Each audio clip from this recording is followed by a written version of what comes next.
اخیره خبره کوم ګویا ابو علي مصری رحمت الله علیه په لار روانو گاون کې وسره یو کس داسې و چې هغه به مړي لامبول د هغه کسب دا و چې د هغه به مردگان لامبول یو پیرت ابو علي مصری تپوس وکړو حضرت داسې یو ناشنا خبر راته وکړه چې تا یو مړی لامبول یو عجیبه کیفیت ته پامړي کړي دي هغه یو کنه ډېر عجیبه کیفیت مې دی توجه کوئ بس ان شاء الله دعا کوو ختمو هغه ته حضرت یو ورځ وه چې یو نوجوان زما دروازه وډبوله چې ما دروازه کولو کړه او مې کتل قسم دې مخې د سپوږمۍ په شان ځلېده داسې ښکلی نوجوان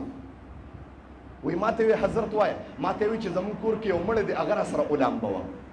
هغه به ما ولې به نه لامبوم زما کسب دارې زه مړي لامبوم جي زه مردگان لامبوم دا زما کسب دی وی ښه وی ما ته زه دردمه وی چې لاړم چې مې وکتل ابو علي مصري رحمت الله علیه ناشنا خبره درته کوم وی قسم دی چې زه لاړم د منلو خبره نه وه چې مې وکتل په تخته باندې هغه نوجوان پروت کوم چې ما پسې راغلی و چې مړی شوی خبرې ته توجه کوئ ما چې ولیده حیران ومه ما وی تپوس کو د هغه نوجوان نه دی چې دې ما پسې راغی ما ته وی زموږ کور کې مړی پروت دی وی لمبوه ما ته کور والی وی ها د هغه نوجوان دی چې تا پسې خپلو پې د هغه دپاره درغلی و چې راسه یو مړی ولامبوه هغه مړی دا په خپله دی وی زه حیران شوم ما تپوس وکړه چې دا څه ماجره ده ما ته کور والا د پردې په اهتمام کې ووی ما وی داسې خو نه ځم ما د دنیا مړي لامبوري دي ما د دنیا مردگان لامبوري لیکن عجیبه کیفیت مې داسې مړي په لومبي ځل ولیده چې هغه ما پسې کور ته راغی چې یو مړی ولامبو د ځان د لامبولو را سره ما سره سودا کړې ده ما دا لومبي ځل ولیده وی ما ته به ښځې ورته دا خبره نشم کولی تر دې چې ښځه موجبوره کړه وی هغه خور ته وی ته زما خورې هغې پورې به د دې دروازې نه نه ځم تر کومې پورې چې راته کیسه نه کړې دا ورته وي زما داس خاوند چې دا ډېر الله والا بنده و د ده کسب دا و چې ده به سپلی ګنډلې دې موچي و سپلی به یې ګنډلې یو پیرې ما ته ښځې ووې ما ته ووي چې ښځې زما ډېر شوق او ذوق شوی چې زه مدینې منورې ته بیت الله شریف ته لاړ شم الله دې مونږ ټول بوځي ټول وایي آمین الله دې مونږ کې د نبي علیه السلام عشق پیدا کړي وایي آمین هغه څه پاکې خپې دي زه یم قسم دی چې د مدینې په کوڅو کې ګرځي ښه ډېر پاک نفس به چې د مدینې په کوڅو کې ګرځي او نبي علیه السلام مبارک فرمایي څوک چې زما زیارت ته راشي موږ خو الله دې معافي کړي بیروني اندروني ملکونو کلونو باندې زموږ یو ملګری دی امیر صاحب وایي چې بیروني روان یم دې نه مخکې م کار لګولې ما امیر صاحب یو مشوره در نه کړم ما ته وایي څه زه د تبلیغ خلاف نیم الحمدلله د تبلیغ دفاع ما په هر میدان کې کړې ده څوک چې د تبلیغ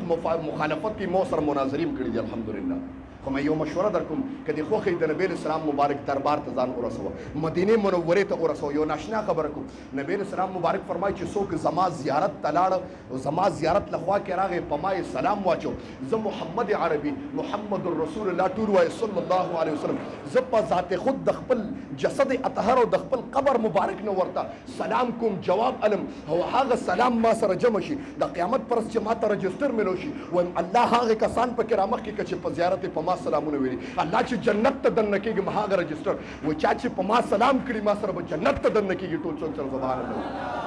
عظیمه خبره ده زما محترم وکړه الله دې موږ مدینې منورې ته بوځي ټول آمین وایي ښځې ما ته وایي چې زما ارمان دا دی چې زه مدینې منورې او بیت الله ته لاړ شم حج دپاره د نبي علیه السلام مبارک زیارت وکړم ټکه ټکه به یې جمع کوله حتی تر دې چې پیسې یې جمع کړې چې کله پیسې جمع کړې د حج دپاره مونږ کېناستو دعا م وکړه ما ته یې ښځې وي د اخانه بخانه کوه پته نه لګېږي زه ځم بس ګویا که زما دا کېدی شي چې آخري سفر شي ځکه د جانان کلي دی قسم د کې مې تړه کېږي چې زه د محمد عربي د کلي نه راشم یا به مړه راځم او یا به راځم نه یا به که راځم نو مړ به مې وروړي او اواز مې کړی دی چې هلته مې دفن کې ګویا دا دغه وایي دا موچي وایي ما چې دا خبره وکړه ښځې مې جړل ما وایي ښځه جاړه ما انشاءالله ملاقات به د قیامت پر ورځ د محشر په میدان د نبي اسلام مبارک په لاسو باندې کېږي ټول څوک سره سبحان الله هغه جذبه وه زما محترمو وایي دا خبره مې وکړه ښځې مې جلل د کور نه بار ووتم چې ومې کتل یو زنانه په ځان باندې لوپټه اچولې ده او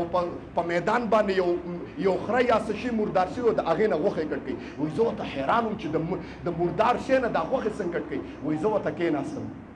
ما ورته پټه پټه تماشه کوله چې مې وکتل هغه زنانه د مردار شی نه غوښې را کټ کړې کور ته لوپټه کې دننه کړې ولاړه وایي ما ورته روشندان کې کتل ما وایي چې روشندان کې کتل ښه نه دي لیکن زه ګورم چې دا څه معامله چې مې وکتل هغه زنانه چې کور کې ورته ماشومان جاړي کټوې ته هغه مرداره غوښه ور وویشته وایي ما دروازه وډبوله دننه اواز راغی څوک یې ما وایي زه یم یو سړی یم اجنبي یم وایه څه وې تور سر یوازې کور کې یم زما څوک شته نه ماشومان بچي مې دي در وتو دپاره څوک شته نه ما وایي ابې خور خورکه دارا توای دا دن نسکه دا مردار دی ولې دن نکړه مال ته لګه غوخه پکار دا زم وګم ماته وی دا غوخه زما د پر حلال د استاد پر ټیک نه دا زمونږ د فقر دا عالم دی چې په مونږ باندې مردار الله حلال کړی دا ډیره غریبی دا ما وی ښا وی دغه لاسونو کې را سره اشرفه وي د حج د پاره را روانو ما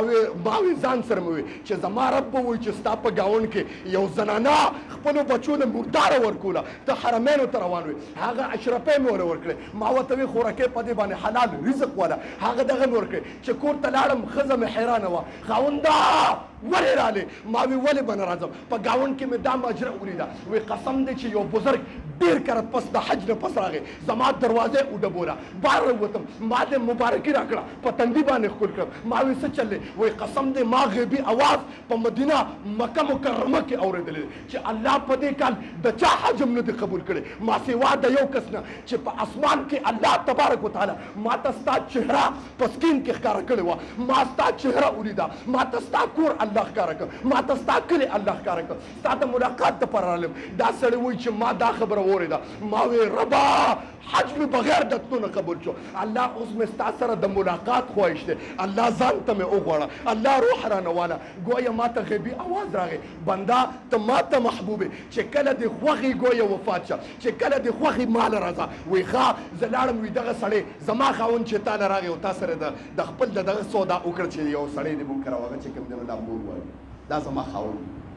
وی الله سره رابطه او کنټیکټ داسې جوړ شو په یو شی باندې ما وی ډېر کرته د دنیا اعمال وکړه حجونه به دې کړي تبلیغونه به دې کړي د دنیا کارونه به دې کړي یو کار به در نسبک وشي الله به دې ذلیل کړي د دنیا نه به بې ایمانه لاړ شي او تا به د دنیا بد عملې کړي زما محترم لیکن یو کار به درنه وشي موږ سره یو کس کلمه تېرې چې زه ډېر بد عمله وم انتهایي بد عمله وم الله را باندې رحم وکړو خو یو کار و چې په زړه کې مې د علماو سره ډېره مینه وه ما وی قسم دی هغه د علماو مینې نن الله په تا باندې رحم کړی دی ټول څوک سره سبحان الله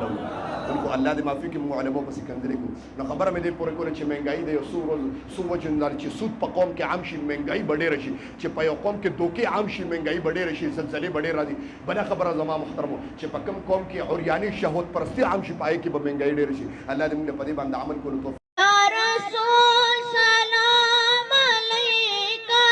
یا حبیب سلام علیکہ